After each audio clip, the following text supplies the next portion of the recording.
Արշակարգեպիսկոպոս Խաչատրյանի նկատմամբ կիրառվել է երկամսյա կալանք, քրեական վարույթի շրջանակում հարուցվել է հանրային քրեական հետապնդում մի խումբ անձանց կողմից նախնական համաձայնությամբ թմրամիջոցի ապօրինի իրացումը հանդիսադիր վայրում հատկանիշներով։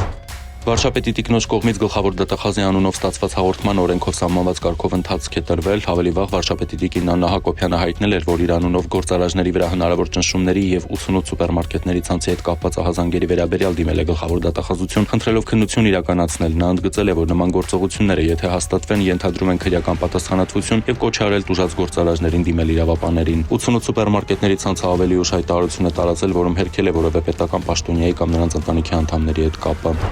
Քրեական հետապնդումներ են հարուցվել ԴՀԿ նախկին պետ Միհրան Պողոսյանի ազգականների նկատմամբ, նրանք մեղադրվում են պաշտոնեական լիազորությունների չարաշահմանը օժանդակելու, նաև խոշոր եւ առանձնապես խոշոր չափերով վատման օժանդակելու մեջ։ Մեղադրյալներից երկուսը ձերբակալված են։ Մեղադրյալներից մեկը Միքշին շինարարական եւ արտադրական կազմակերպության ղեկավար Տիգրան Հարությունյանն է։ Համակարգչի միջոցով առանձնապես խոշոր չափերի հափշտակություն կատարած մեղադրյալի նկատմամբ կայացվել է մեղադրական դատավճիռ, մեղադրյալը դատապարտվել է 4 տարի ժամկետով ազատազրկման։ Հանրային քրեական հետապնդումներ հարուցվել այն արարքի համար, որ նա 2021-22 թվականներին 39 քաղաքացիների մոլորեցնելով նրանց իդրամ հավելվածներին հասանելիություն ստանալու, դրամապանակում արկագումարը տնօրինելու, հավելվածի միջոցով օնլայն վարկ ձևակերպելու միջոցով հափշտակել էր 39 միլիոն 803 հազար դրամ։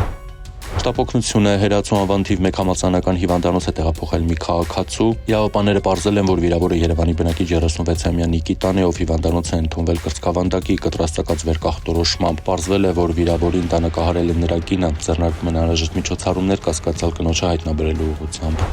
Տեղեկություններ են ստացվել, որ Մեգամոլ առևտրի կենտրոնում 3 կանայք գողություն են իրականացրել։ Գողություն կատարելու կասկածանքով ոստիկանները ձերբակալել են Երևանի բնակիչ 41-ամյա Արմինեին, 17-ամյա Անգելինային եւ 36-ամյա Անիին։ Նշված անձինք Մեգամոլ առևտրի կենտրոնում գործող Էլսի Վայկիկի խանութսրահից գողացել են 2 հատ սփռոց, 2 հատ բարձի երես, 2 տուփ մոմ եւ 1 տուփ անկողնային պարագա։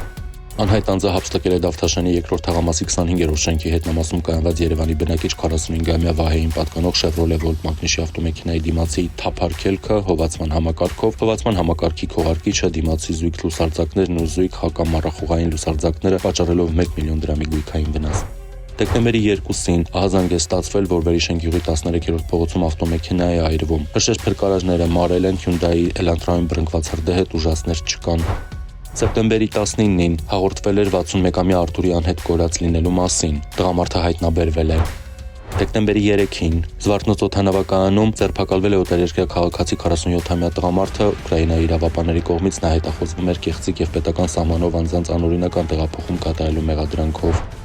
Դեկտեմբերի 5-ին ահազանգ է ստացվել, որ քաղաքացին ցանկանում է ինքնասպանություն գործել նետվելով Երևանի Հաղթանակ կամրջից։ Փրկարարները կանխել են քաղաքացու ինքնասպանության փորձը տեղափոխել անվտանգ տարածք։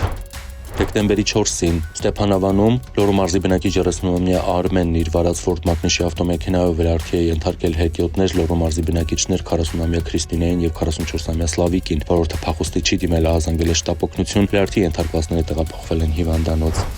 Դեկտեմբերի 3-ին Երևան-Գյումրի ավտոճանապարհին բախվել են Mercedes եւ Volkswagen մակնիշի ավտոմեքենաները, այնուհետև վերջինը բախվել է բետոնե արգելապատնեշներին, 1 հոգի տեղափոխվել է հիվանդանոց։